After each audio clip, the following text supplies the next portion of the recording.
오늘 주백성교회 큐티 본문은 누가복음 20장 19절에서 26절까지의 말씀입니다. 누가복음 20장 19절에서 26절. 서기관들과 대제사장들의 예수의 비유는 자기들을 가리켜 말씀하신 줄 알고 즉시 잡고자 하되 백성을 두려워하더라. 이에 그들이 엿보다가 예수를 총독의 다스림과 권세 아래에 넘기려 하여 정탐들을 보내어 그들로 스스로 의인인 채 하며 예수의 말을 책잡게 하니, 그들이 물어 이르되 선생님이여 우리가 아노니 당신은 바로 말씀하시고 가르치시며 사람을 외모로 취하지 아니하시고 오직 진리로서 하나님의 도를 가르치시나이다.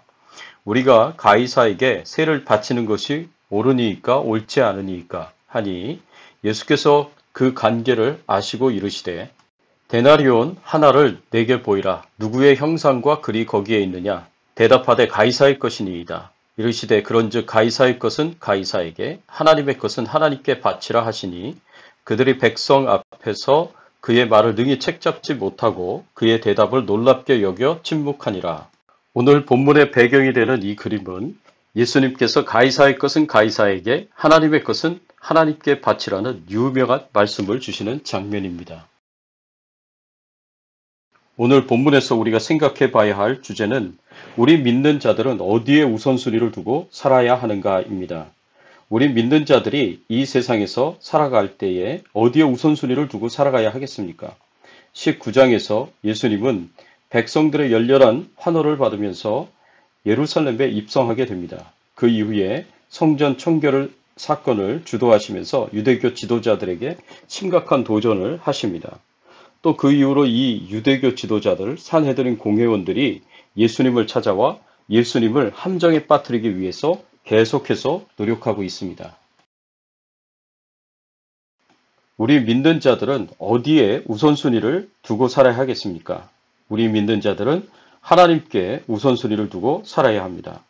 오늘 본문의 말씀에 보면 산헤드린 공회원들은 다시 예수님을 잡아들이기 위해 오늘 본문에 예수님을 함정에 빠뜨리는 질문을 던집니다.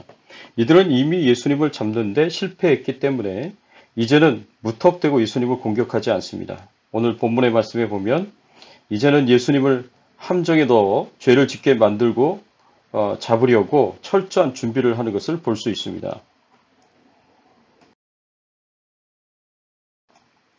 21절의 말씀에 보면 예수님을 잔뜩 칭찬하고 띄워놓는 것을 볼 수 있습니다. 예수님을 선생님이라고 부르고 당신은 바로 말씀하시고 가르치시며 사람을 외모로 보지 않는 분이라고 예수님을 잔뜩 칭찬하여 띄워놓은 다음에 함정에 빠뜨리는 질문을 던집니다. 그 질문이 무엇입니까?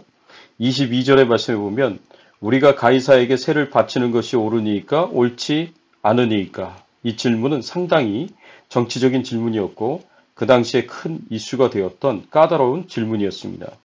그 이슈는 이스라엘의 왕은 하나님이신데 어떻게 이방 왕에게 책임을 바칠 수 있는가입니다. 이 부분에 대해서 이스라엘의 각 분파별로 입장이 달랐습니다. 예를 들면 로마와의 전쟁을 통해 이스라엘의 독립을 이루려고 했었던 열심당원들은 로마 황제에게 책임을 바치는 것을 큰 수치로 여기고 있을 수 없는 일이다라고 생각했습니다.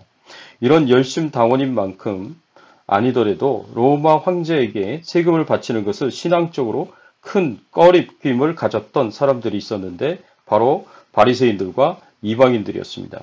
반면에 이런 입장과는 정반대에 있었던 사람들이 있었습니다.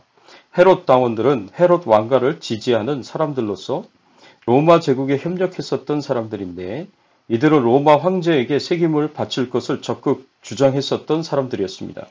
또한 이들과 같은 입장에 있었던 사람들이 사두개인들이었습니다.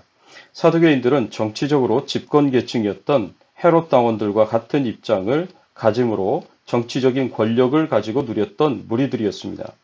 열심당원과 바리새인들, 일반 백성들의 입장에서는 로마 황제에게 세금을 내지 말자는 주장을 가졌고 정치 권력의 핵심에 있었던 집권층이었던 헤롯 당원들과 사두개인들은 로마 황제에게 세금을 바쳐야 한다고 주장했습니다.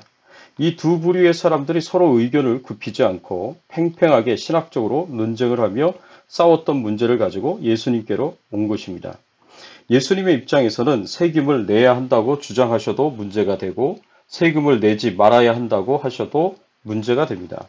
왜냐하면 세금을 내야 한다고 주장하시면 하나님이 이스라엘의 왕이심을 부정하고 로마 황제가 이스라엘의 합법적인 왕이라고 인정하는 것이 되기 때문에 바리새인들과 열심당원들과 일반 백성들로부터 외면을 당하게 되어서 이제는 더 이상 사람들을 두려워하지 않고 예수님을 잡아들이면 됩니다.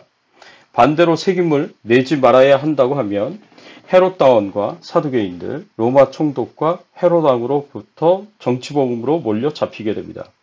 유대 지도자들이 열심히 지혜를 짜내어서 교묘하게 예수님을 함정에 빠뜨리려고 가이사에게 세금을 바치는 문제를 들고 예수님께 온 것입니다. 그리고 이 함정을 확실히 하기 위해서 유대 지도자들은 예수님을 시험하였습니다. 마태복음에서는 바리새인과 헤롯 당원들이 함께 갔다라고 말씀하고 있는데 서로 반대 의견을 가지고 있는 이들이 함께 가서 어느 쪽으로 대답하든 예수님의 꼬투리를 잡으려고 했던 것입니다. 어떤 쪽에 대답을 하시든지 문제가 되기 위해서 헤롯 당원들과 함께 바리새인들이 예수님께 나온 것입니다. 그런데 예수님을 함정에 빠뜨릴 수 있을 것이라고 생각했었던 그 교묘한 문제로 인해서 우리는 예수님의 유명한 말씀 24절에 가이사의 것은 가이사에게, 하나님의 것은 하나님께 바치라는 말씀을 듣게 됩니다. 이런 배경하에서 세금 문제를 가지고 예수님께 가져왔고 예수님께서는 가이사의 것은 가이사에게, 하나님께서는 하나님께 바치라는 말씀을 하셨지만 이 말씀의 의미가 정확하게 이해되지 않을 수가 있습니다. 예수님은 이미 이들의 함정을 한눈에 꿰뚫어 보셨습니다.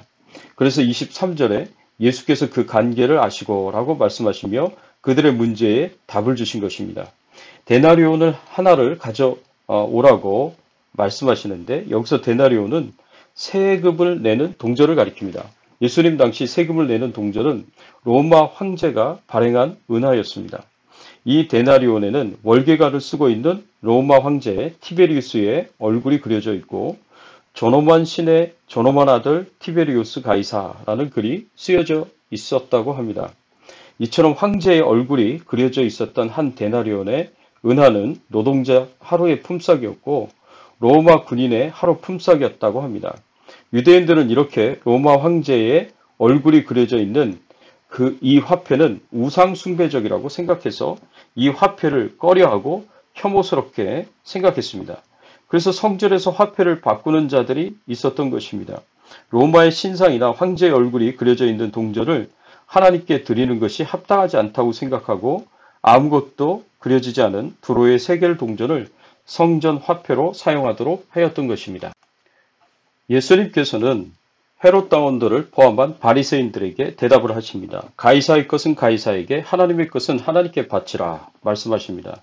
이 말씀은 너희들이 가이사를 왕으로 인정하고 그의 통치권 내에서 그가 이룩하고 보장하는 질서와 평화와 안전을 누리고자 하는 생각이 너희 마음속에 있다면 너희는 가이사가 요구한 대가인 세금을 바쳐야 한다는 뜻입니다.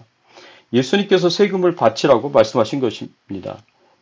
그래서 통치권자에게 세금을 바치는 것을 반대하지 않으셨습니다. 그런데 예수님의 강조점은 여기에 있지 않았습니다. 예수님의 강조점은 그 뒤에 있었습니다. 하나님의 것은 하나님께 바치라. 하나님의 소유를 하나님께 바치라는 말씀입니다. 이 말씀이 의미하는 바가 무엇인지 한번 생각해 보십시오. 이 세상에 하나님의 소유가 아닌 것이 어디 있습니까? 이 세상에 하나님의 소유가 모든 것이 다 하나님의 소유라고 말할 수 있습니다. 가이사의 형상이 담긴 그 동전이 가이사의 것으로 인정해야 한다면 하나님의 형상이 담긴 사람은 누구의 것입니까? 바로 하나님의 것입니다. 당연히 하나님의 것으로 인정해야 합니다. 더 나아가서 하나님께서 창조하신 이 우주 모든 만물들이 다 하나님의 것입니다. 모든 것이 하나님의 것임을 인정해야 합니다.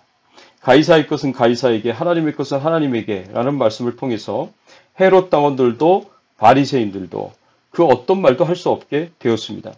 예수님께서 가이사의 것은 가이사에게 바치라는 말씀을 하셔서 세금을 내는 것을 지지하시는 것으로 판단하여 열심당원이나 바리새인들이 반발을 일으킬 수도 있었지만 그러나 뒤이어 하신 말씀 하나님의 것은 하나님에게 라는 말씀으로 함정에 빠뜨릴 수가 없게 되었습니다.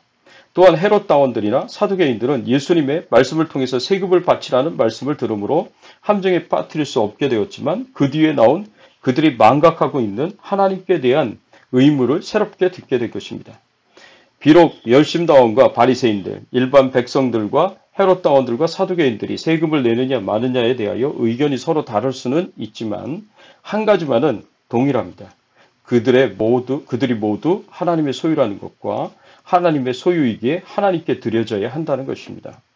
어떠한 의견을 가지든지 상관없이 이들은 모두 하나님의 것으로 하나님께 대한 의무가 있는 것입니다. 하나님께서는 이 의무를 마가복음 12장 29절 30절에 이렇게 말씀하셨습니다. 이스라엘아 들으라. 주 곧 너희 하나님은 유일한 주시라. 네 마음을 다하고 목숨을 다하고 뜻을 다하고 힘을 다하여 주 너희 하나님을 사랑하라 하신 것이요. 우리의 유일한 주이신 하나님께 마음을 다하고 목숨을 다하고 뜻을 다하여 힘을 다하여 하나님을 사랑하는 것입니다.